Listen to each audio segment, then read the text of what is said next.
¿Cómo están todos? Buenos días o buenas tardes, buenas noches. El día de hoy quiero platicar, es una historia muy interesante, algo que a mí me llamó mucho la atención y que a partir de una pregunta que en uno de los temas hemos abordado, la pregunta es el quién soy, quién me gustaría llegar a ser, cómo a partir de esta historia podemos dar una respuesta eficaz, bien pensada, bien reflexionada al respecto.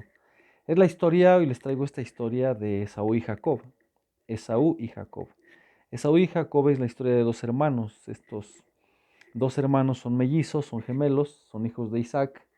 Recordando un poco la historia de la salvación que está en la Sagrada Escritura, no voy a dar una clase de catecismo, pero vamos a considerar esta historia desde el punto de vista ético y filosófico, que es lo que me interesa a mí compartir con ustedes el día de hoy, y me voy a centrar en eso, ¿sí? En, esa, en esa cuestión, más bien de pensamiento, de reflexión, que puede ayudarnos mucho y podemos sacar mucho beneficio, mucho provecho de este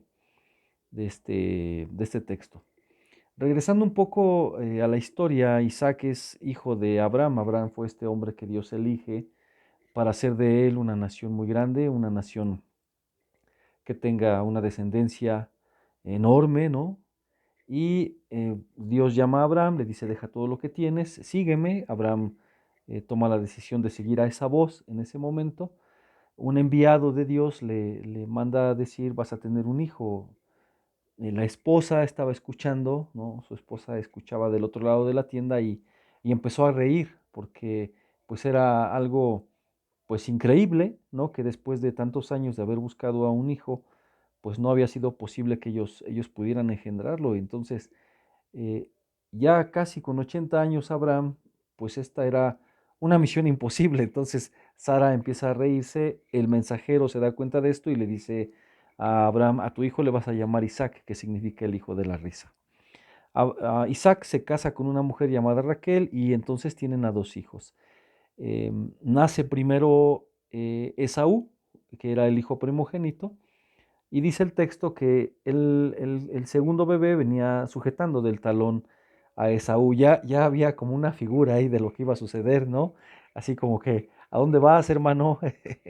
Espérame, vas a salir primero, pero aquí estoy yo y como que ya había un aviso de lo que más adelante la historia nos iba a regalar con lo que pasó entre Esaú y Jacob. Bueno, pues me voy a permitir, la lectura está en el libro del Génesis, en el capítulo número 25. Si alguien se interesa, bueno, ya saben dónde está la lectura. Dice al final de este capítulo 25, em, crecieron los muchachos. Esaú llegó a ser un cazador experto, un hombre montaraz, y Jacob un hombre muy de la tienda. Isaac quería a Esaú porque le gustaba la caza y Rebeca quería a Jacob.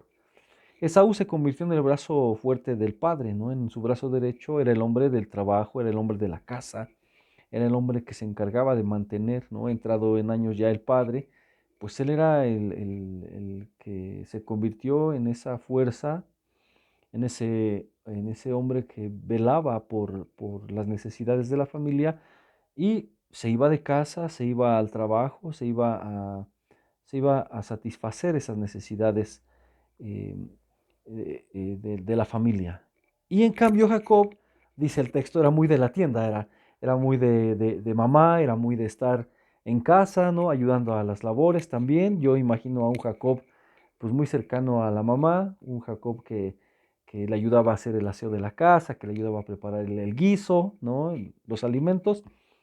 Y entonces resulta que un día, una vez, dice el texto, esto continúa y se pone mejor. Una vez Jacob había preparado un guiso cuando llegó Esaú del campo agotado. Dijo Esaú a Jacob, oye, dame a probar de lo rojo, de eso rojo porque estoy agotado. Dice el texto habla de lo rojo, por lo menos en esta traducción que tengo yo de la Sagrada Escritura. Yo imagino un asado, imaginó unas brasas, imaginó una parrilla con una pieza de carne suculenta, deliciosa. Yo imagino pues unos quesos, unos nopales asados, unas cebollas, una salsa deliciosa. Imagino aquello debió oler sumamente delicioso. Y cuando un hombre viene, creo que todos hemos tenido esa, después de una jornada de trabajo, hemos tenido esa experiencia, ¿no? De tener mucha hambre. Yo me imagino, imagínese en el campo, imagínese un hombre que sale de casa, un hombre que sale a trabajar por horas. Entonces regresar a casa, pero con mucha hambre, ¿no? Yo creo que Saúl se podía comer una vaca completa en ese momento. Y entonces, eh, sigo en el texto, dice, dame a probar de zorrojo. Y le dijo Jacob a su hermano, véndeme ahora mismo tu primogenitura. Fíjese, el hermano no fue, no fue de gratis, ¿no? O sea, dice, está bien, yo te doy de comer, pero no, te va a costar, ¿sí? Y fue muy vivo, no le pidió cualquier cosa. Véndeme tus derechos de primogenitura. En la cultura hebrea, por lo menos en lo que se refiere a esta parte del Antiguo Testamento, ser el primogénito no era cualquier cosa. Te, te convertía no solo en el heredero espiritual, en el guía, ¿no? En el patriarca de la familia, de la tribu, sino que te hacía el heredero universal de los bienes del Padre. Entonces, Jacob sabía de la debilidad del hermano. Por eso les decía yo cuando comenzamos a hablar de que el hermano le venía sujetando el talón al primogénito, ¿no? Que ya se veía venir que Jacob se iba a convertir en ese hombre que como que iba a frenar, ¿no? Ese avance de su hermano Esaú. Y entonces, muy vivo, Jacob le pide los derechos del primogénito. Cualquier hombre en sus cabales no renunciaría a todos los bienes, a toda una herencia espiritual y material por lo rojo,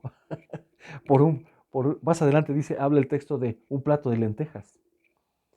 No renunciaríamos a eso, a todo eso, por una comida. Cuánto puede durar el placer de disfrutar de una comida deliciosa? Dígame cuánto. 30 minutos, una hora, los 20 minutos en los que yo estoy disfrutando del sabor y me estoy deleitando con el paladar, con aquella comida deliciosa. Se compara, se puede comparar el tiempo que dura ese placer con todo lo que implicaría la riqueza material y espiritual de ser un primogénito. ¿Qué dice el texto? Contestó Esaú, estoy que me muero. ¿Qué me importa la primogenitura? Fíjese cómo sale a la luz el tema de la muerte. Estoy que me muero. Yo pienso, no está en el texto, pero me imagino a un Esaú pensando, eh, igual y mañana me muero, igual y este hermano se muere primero que yo, igual y para que haya una herencia, faltan muchos años para que mi padre muera. ¿Qué más da?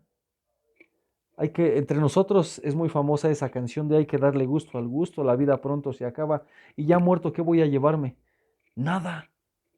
Un puño de tierra, dice la canción, ¿no? Entonces dice Esaú, ¿qué más da? ¿Qué más me da? Dame, dame, dame de comer. ¿Quieres los derechos del primogénito? Ahí están. Esaú le contesta, júramelo ahora mismo.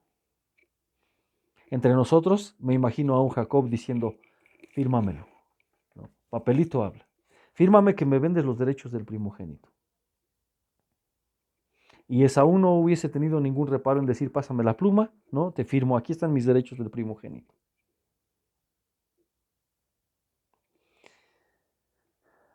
Dice el texto, y él se lo juró vendiendo su primogenitura a Jacob. Jacob dio a Esaú pan y el guiso de lentejas. Este comió y bebió, se levantó y se fue. Así desdeñó Esaú la primogenitura. Debieron haber estado exquisitas esas lentejas. Debieron haber valido toda una vida. Hasta ahí el texto. Si alguien quiere saber cómo termina la historia, Génesis 25. Para efectos de la explicación del tema de hoy es suficiente. Y después se pone muy interesante, ¿no? Pero vamos a quedarnos con esto. ¿Cuántas veces no cambiamos lo realmente valioso, lo realmente importante, lo realmente trascendente por, por algo placentero, por algo pasajero? ¿Cuántas veces no renunciamos a lo realmente valioso, incluso a lo que es, a todo lo que nosotros somos, a nuestros principios, a nuestros valores, eh, a nuestras convicciones, por algo que en este momento o que en ese momento a los sentidos nos parece suculento, nos parece exquisito? La razón se bloquea y entonces le damos rienda suelta al gusto, a la pasión, a los sentidos, a las emociones. Y nos dejamos llevar. Y cambiamos todo, todo, por un plato de lentejas. ¿Sabe qué le faltó pensar, preguntarse a Esaú? ¿Qué pregunta debió haberse hecho? Esa pregunta que nos trajo hoy aquí a todos nosotros. ¿Quién soy? ¿Quién me gustaría llegar a ser? ¿Por qué? Porque si tienes claro esto, quién soy y quién quiero llegar a ser, las decisiones a las que tú te enfrentes a lo largo de tu vida van a resultar de lo más sencillas. No te vas a conflictuar. Va a ser todo muy, muy fácil, pero si no hay claridad en la meta, si no hay claridad en el propósito, olvídate. A la mera hora cualquier decisión que tú tomes va a ser indistinta, ¿no es cierto? A Esaú se le olvidó que era primogénito, que era el heredero, que era el líder, y entonces dejó de verse como ese, dejó de vislumbrarse como ese líder, como ese guía, como ese heredero de toda la riqueza espiritual y cultural del Padre. Y renunció a ello y dijo, ¿qué más da? No me importa. En este momento lo que quiero es hartarme, es deleitarme, es disfrutar. ¿Cuántas veces no renunciamos a la razón por, por los sentidos, por el gusto, por la pasión? Y nos entregamos, sin más. Después puede venir el arrepentimiento, después puede venir la reflexión, pero el error ya se cometió, pero el daño ya está hecho. ¿Qué enseña este pequeño texto de la Sagrada Escritura y la reflexión que nosotros podemos extraer de ahí? Tantas cosas, tantas cosas. Pero la primera, la fundamental y la que nos trajo aquí es la respuesta a esa pregunta: ¿quién soy? ¿Cómo me veo a mí mismo? ¿Y qué quiero de mí el día de mañana? ¿Quién me gustaría llegar a ser? Responde, plantea tu meta, plantea tu proyecto y no lo sueltes. No lo sueltes. Preguntémosle a un atleta de alto rendimiento si está a punto de una competencia, si quiere ir a una fiesta, a desvelarse, a trasnochar, a emborracharse. No, por supuesto que no. Y con la mano en la cintura va a decir, no puedo. ¿Y por qué no puedo? Porque tengo una competencia. Sé quién soy y sé qué es lo que quiero. Quiero esa medalla, quiero ese trofeo, quiero ese primer lugar. Y entonces no voy a renunciar a eso por un plato de lentejas. Les agradezco a todos su atenta escucha, su, su atento oído a esta pequeña reflexión. Yo los veo la próxima. Me dio mucho gusto saludarlos. Que estén bien. Hasta la vista.